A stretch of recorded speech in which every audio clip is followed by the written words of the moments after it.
পাকিস্তানের প্রাক্তন প্রধানমন্ত্রী এবং এককালের বিখ্যাত ক্রিকেটার ইমরান খান উনি নাকি মারা গেছেন। আসলে মারা গেছেন বলা ভুল, তাকে নাকি হত্যা করা হয়েছে জেলখানার ভিতরে, এবং তাও আবার নাকি পিটিয়ে। এরকমই একটা খবর চতুর্দিকে ছড়িয়ে পড়েছে সোশ্যাল মিডিয়াতে, যদিও খবরটা কিন্তু কোনো নির্ভরযোগ্য সূত্র দ্বারা ভেরিফাইড না। অর্থাৎ মেইন স্ট্রিম মিডিয়াতে এমনভাবে তথ্য প্রমাণ দিয়ে প্রমাণ করা যায় নাই যে আসলেই ইমরান খান মারা গেছে। তারাও কিন্তু যে বিভিন্ন রকম গুজব জনিত যে খবর টবর আছে ওটার ভিত্তিতেই কিন্তু এই খবর প্রচার করছে। তো খুব ইন্টারেস্টিং ব্যাপার যে পাকিস্তানের প্রাক্তন একজন প্রধানমন্ত্রী, যাকে অনেকটা কী বলা যায়, একেবারে ম্যাটিকুলাসলি ডিজাইন করেই কিন্তু তাকে ওই যে ক্ষমতা থেকে সরানো হয়েছিল। যারা নাকি পাকিস্তানের রাজনীতির খবর রাখেন নিশ্চয়ই তাদের মনে থাকার কথা যে গত যে ইলেকশন হয়েছিল সেই ইলেকশনে এই ইমরান খানের যে দল, কি জানি নাম, তেহরিক ইনসাফ এই ধরনের কিছু, তো তার দলই সংখ্যাগরিষ্ঠ সিট পায়। যদিও সরকার গঠনের মতো পরিস্থিতি ছিল না, কিন্তু তার দলকে সাপোর্ট করে কি দল জানি, অত আমি ঠিক বলতে পারবো না। বাট আসল কথা হচ্ছে যে বা যারাই এ সমর্থন করে থাক না কেন, একদিন কথা নাই বার্তা নেই হঠাৎ করে দেখা গেল যে ইমরান খানের এগেনস্টে অনাস্থা প্রস্তাব পার্লামেন্টে উত্থাপিত হলো, এবং তার নিজেরই দলের কয়েকজন দেখা গেল যে সেই অনাস্থা ভোটের পক্ষে ভোট দিল, অর্থাৎ ইমরান খান যাতে প্রধানমন্ত্রী না থাকে সেই ব্যবস্থাটাই করা হলো। এবং এইটা একমাত্র পাকিস্তানেই সম্ভব, এটা পৃথিবীর অন্য কোনো দেশে কিন্তু সম্ভব আমার তা মনে হয় না, একমাত্র পাকিস্তানেই সম্ভব। এবং মনে করা হয় যে ইমরান খানেরই যে নিজের দলের যে কয়েকজন সংসদ সদস্য তার এগেনস্টে ভোট দিয়েছিল, তারা বিপুল পরিমাণে অর্থ পাইছিল আমেরিকা থেকে। কেন বিষয়টা? কারণ ওই 2022 সালের 24 ফেব্রুয়ারি যখন রাশিয়া ইউক্রেনকে আক্রমণ করে এবং এরপর তার বিরুদ্ধে বিরাট রকম নিষেধাজ্ঞা জারি করা হয়, আর তখনই এই রাশিয়া একটা ইন্টারেস্টিং গেম খেলে, সেটা হলো যে তাদের দেশের তেল তারা সস্তায় বিক্রি করবে, অন্যান্য দেশের যে তেলের দাম তার থেকে ব্যারেল প্রতি মানে $15 থেকে $20 কম বিক্রি করবে।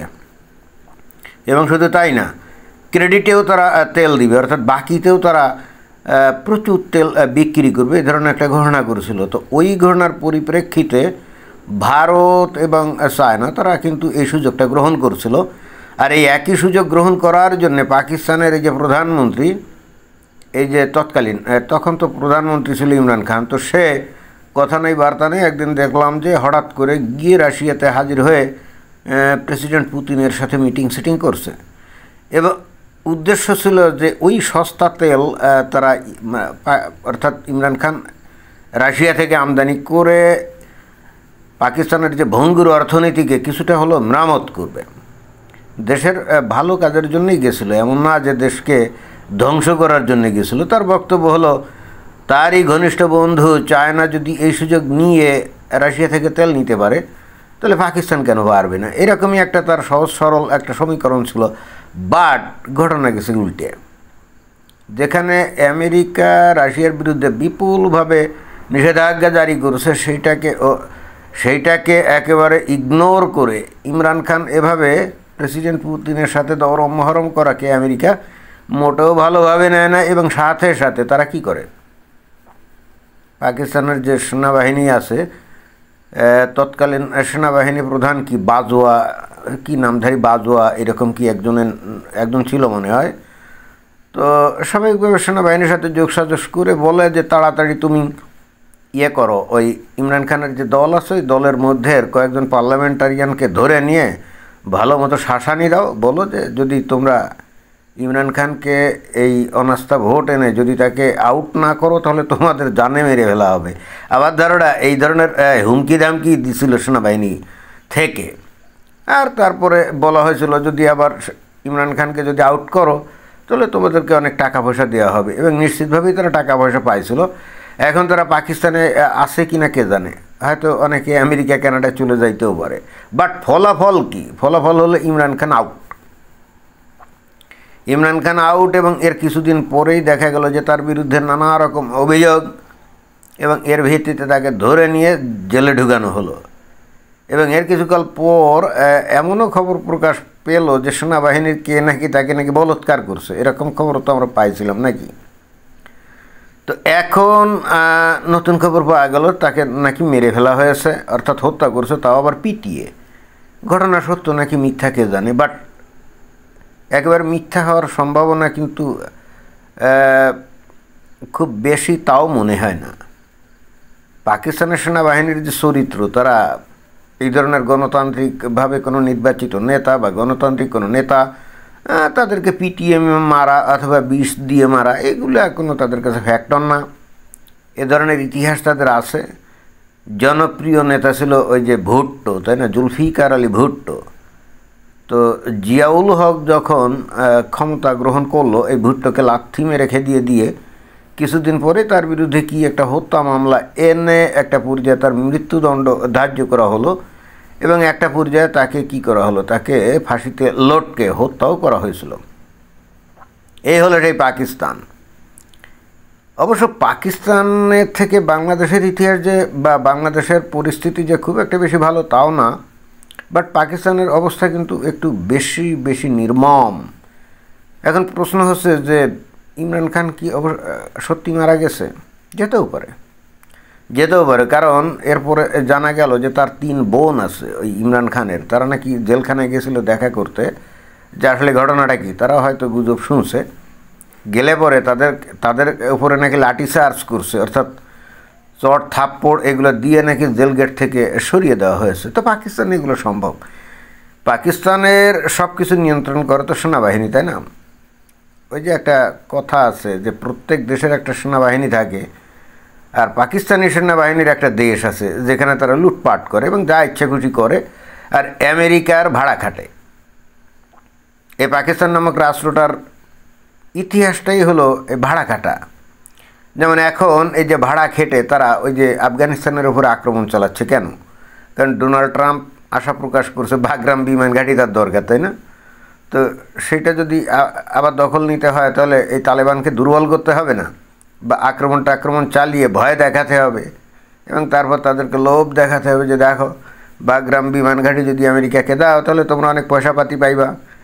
এখন মাত্রই 4 বছরও হয় না এই আমেরিকান সোলজার ওখান থেকে চলে গেছে। তো ওরা কি করছিল এবং তালেবানদেরকে কিভাবে একেবারে টার্গেট প্র্যাকটিসিং সিস্টেমে হত্যা করছিল, ব্ল্যাক হক অথবা অ্যাপাচি হেলিকপ্টার থেকে নাইট ভিশন ক্যামেরা দিয়ে টার্গেট নির্ধারণ করে, এগুলো ভিডিও আমি দেখছি। তো এই দগদগে ঘা তো এই তালেবানদের মনের মধ্যে এখনও জাগরুক, মাত্রই 4 বছর আগেকার ঘটনা, তাই না? তো সেই তালেবানরা কি আর এত সহজে আমেরিকাকে তাদের দেশে ঢুকতে দেয়?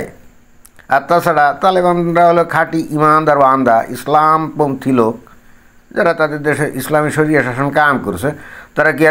তারা কি এই ইহুদি নাসারা কাফেরদের দেশে আমেরিকাকে তাদের দেশে এত সহজে ঢুকতে দেয় নাকি? তা তো দেওয়ার কথা না। কিন্তু পাকিস্তান কিন্তু চলে বলে কলে কৌশলে তালেবানদেরকে দুর্বল করার চেষ্টা করছে, এবং এই কারণেই নানা সুতায় তারা কিন্তু বোমা হামলা চালাচ্ছে। গত 1 দিন আর 2 দিন আগেও কিন্তু বোমা হামলা চালিয়েছে। এখন এই টেকনিক কি তালেবানদের উপরে কাজে লাগবে কে জানে। কিন্তু যাই হোক, আসল কথা হচ্ছে যে এই সেনাবাহিনী যারা নাকি টাকার জন্যে তারা দেশকে বিক্রি করে দিতে পারে, তারা ভাড়া ঘাটে। তো এইরকম একটা সেনাবাহিনী যারা মানে দেশকে একেবারে মানে ছিঁড়ে খুঁড়ে খায়, পাকিস্তানকে একেবারে ছিঁড়ে খুঁড়ে খায়। তো সেইখানে কোনো নেতা, জনপ্রিয় নেতা, এগুলো কিভাবে টিকে থাকবে? এটা তো টিকে থাকার কথা না। সেক্ষেত্রে সেই ধরনের লোক সেনাবাহিনীর জন্য একটা হুমকি না, চ্যালেঞ্জ না। এই পাকিস্তানে এই ইমরান খান তো যথেষ্ট জনপ্রিয়, আর এই ধরনের জনপ্রিয় নেতা হলো সেনাবাহিনীর জন্য কিন্তু আশঙ্কাজনক, আতঙ্কজনক। কারণ এই ধরনের লোকজন ক্ষমতায় থাকলে তারা সেনাবাহিনীর ক্ষমতা কমিয়ে ফেলতে পারে। অর্থাৎ এই ধরনের লোককে তো বেঁচে রাখা যাবে না। যেমন বর্তমানে যে ওই যে শাহবাজ শরীফ আছে, তাই না? এ হলে একেবারে কমপ্লিট সেনাবাহিনীর চাকর, যা বলে তাই শোনে, এর বাইরে কিন্তু কিছু নাই। সেনাবাহিনী যদি বলে বসো তো বসে, আর যদি বলে ওঠো তো ওঠে। ইমরান খান কিন্তু এবার সেরকম ছিল না। সেনাবাহিনী তাকে এরকম বসো তো বসতো না, আবার উঠতে বললেও সে উঠতো না। সে বেসিক্যালি সেনাবাহিনীর ক্ষমতাকে কিন্তু খর্ব করার চেষ্টা করছিল, নিয়ন্ত্রণ করার চেষ্টা করছিল। এবং এখানেই হলো এই পাকিস্তানি সেনাবাহিনীর ভয়ঙ্কর রাগ। নানা কায়দায় নানাভাবে তারা সুযোগ খুঁজতেছিল কীভাবে তাকে দুনিয়া থেকে নিকেশ করে দেওয়া যায়। তো এখন বিশ্বব্যাপী একটা ডামাডোল চলছে, তাই না? এখন ইমরান খানকে নিয়ে তো কারো তেমন মাথা ব্যথাও নাই, আর আন্তর্জাতিক বিশ্বও তেমন মাথা ব্যথা করে বলে মনেও হয় না। কারণ খোদ আমেরিকার আশীর্বাদ আছে, অর্থাৎ ডোনাল্ড ট্রাম্পের আশীর্বাদ আছে এই আসিম মুনির, অর্থাৎ তাদের সেনাবাহিনী প্রধান এবং শাহবাজ শরীফের উপরে। তো তাই যদি থাকে তাহলে পশ্চিমা বিশ্ব কি আর ইমরান খানকে নিয়ে মাতামাতি করবে নাকি? আন্তর্জাতিক মানবাধিকার যে সংস্থা, তারা কি আর ইমরান খানকে নিয়ে মাতামাতি করবে নাকি? এবং সাম্প্রতিককালে আমরা যদি খেয়াল করি, ইমরান খানের কোনো খবরই কিন্তু ছিল না। অর্থাৎ এই মতো অবস্থায় তাকে দুনিয়া থেকে সরিয়ে দেওয়া এটা অস্বাভাবিক কিছু না, এটা করতেই পারে। আর করলে খুব একটা বেশি অসুবিধাও তো কিছু হবে না, তাই না? কারণ ডোনাল্ড ট্রাম্প যখন ক্ষমতায়, তখন ওই পাকিস্তানি মিলিটারিরা কী করলো না করলো। এবং আমার ধারণা এখন কিন্তু এই পাকিস্তানি সেনাবাহিনী একটা গেড়াকলে পড়বে, কি জানেন? এই যে গাজায় সেখান থেকে এই যে হামাসকে প্রায় হটিয়ে দেওয়া হয়েছে না, এখন ওখানে নাকি বহুজাতিক একটা বাহিনী সেখানে করবে, সেখানে নাকি মানে পাহারাদার হবে, গার্ডিয়ান না, মানে কেয়ারটেকার হবে সেনাবাহিনী। তো সেই সেনাবাহিনীতে ডোনাল্ড ট্রাম্প বলছে পাকিস্তানকে যে তোমরাও সৈন্য পাঠাও। তো এইটা যদি পাঠায় তাহলে মুসলিম বিশ্বে এই পাকিস্তানের কিন্তু বদনাম হবে, কারণ তারা তো ইসরায়েল রাষ্ট্রকে স্বীকৃতি দেয় না, তাই না? তো ওই জায়গায় ইসরায়েলের সেনাবাহিনীও কিন্তু পাহারা দিবে। তো তার সাথে যে যদি পাকিস্তানের সেনাবাহিনী যদি পাহারা দেয় তাহলে একটা ভেজাল হয়ে গেল না? পাকিস্তান কিন্তু অলরেডি গাইগুই করছে যে তারা এটা করবে না। বাট এখন এই যে ইমরান খানকে যদি হত্যা করে থাকে, তাহলে ডোনাল্ড ট্রাম্প তো এখন ঠিকই বলবে, এই বেড়া যদি তোরা সেনাবাহিনী না পাঠাস তাহলে কিন্তু ইমরান খানকে যে তোরা মারছত, এই বিষয়গুলো কিন্তু আমরা প্রকাশ করব এবং তোদের বিচার হওয়ার জন্য আমরা সব ব্যবস্থা নেব। ব্যাস, খেলা কিন্তু জমে গেছে। এবং আমার ধারণা যদি ইমরান খানকে হত্যা করা হয়, সেটাও আমেরিকার পিছনে থাকতেও পারে, যাতে করে ওই যে গাইগুই করতেছিল ওই যে গাজায় সেনাবাহিনী বাড়াতে। কারণ তারা তো ইসরায়েলকে স্বীকার করে না, এবং ওদের পাসপোর্টে, মানে পাকিস্তানের পাসপোর্টে কিন্তু লেখা আছে যে পৃথিবীর সব দেশ ভ্রমণ করা যাবে, কিন্তু ইসরায়েল ভ্রমণ করা যাবে না, ইসরায়েল বাদে। যেটা নাকি বাংলাদেশের পাসপোর্টেও কিছু কাল আগে লেখা ছিল, বাট বেশ কিছু বছর, মানে 4-5 বছর হলো এটা আর নাই। তো এখন সে ইসরায়েলের সাথে পাকিস্তানের সেনাবাহিনী যদি একসাথে টহল দেয়, তাহলে পাকিস্তান প্রকারান্তর ইসরায়েলকে স্বীকার করে নিল না। তো এই জিনিসটাতে পাকিস্তান রাজি না হওয়াতে সম্ভবত এখানে মানে খেলাধুলা হয়েছে, ম্যাটিকুলাস ডিজাইন করে ইমরান খানকে সরিয়ে দেওয়া হয়েছে। অনেকটা ওই যে ওই খাশোগি বলে একজন সাংবাদিক তুরস্কে ওই সৌদি আরবের এম্বাসিতে মারা পড়ছিল না, তাকে হত্যা করা হয়েছিল না, তারপর কেটে কুটে টুকরো টুকরো করে তারপরে ব্যারেল দিয়ে বের করা হয়েছিল এরকম। তো ধারণা করা হয় যে এই মোহাম্মদ বিন সালমান, অর্থাৎ বর্তমানে এই যে এই সৌদি আরবের যে রাজকুমার, তাই না, প্রিন্স এবং ডিফ্যাক্টো প্রধানমন্ত্রী, তারই নির্দেশে নাকি এই কাজটা হয়েছিল। খেয়াল করে দেখেন, ডোনাল্ড ট্রাম্প এসে এই কিছুদিন আগে বললো না না না এটা সে জানতোই না, অথচ এর আগে ওই যে ওই জো বাইডেনের সময়, অর্থাৎ ডেমোক্র্যাটদের আমলে, তারা কিন্তু এই সৌদি আরবের সাথে সম্পর্ক অনেক শীতল হয়ে গেছিলো শুধুমাত্র এই কারণে। তো অনেকটা মনে হয় যে খাশোগি হত্যার মতো ঘটনা এখানে ঘটে গেছে। যদি ইমরান খান সত্যি মারা গিয়ে থাকে, তাহলে বিষয়টা ওই খাশোগি হত্যার মতো কিন্তু ঘটনা। তো যাই হোক, এখন দেখা যাক কি বিষয়, আসলেই মারা গেছে কিনা জানি না, তবে মারা যাওয়ার সম্ভাবনা অনেক, এবং মারা যাওয়ার অনেক সঙ্গত কারণও আছে।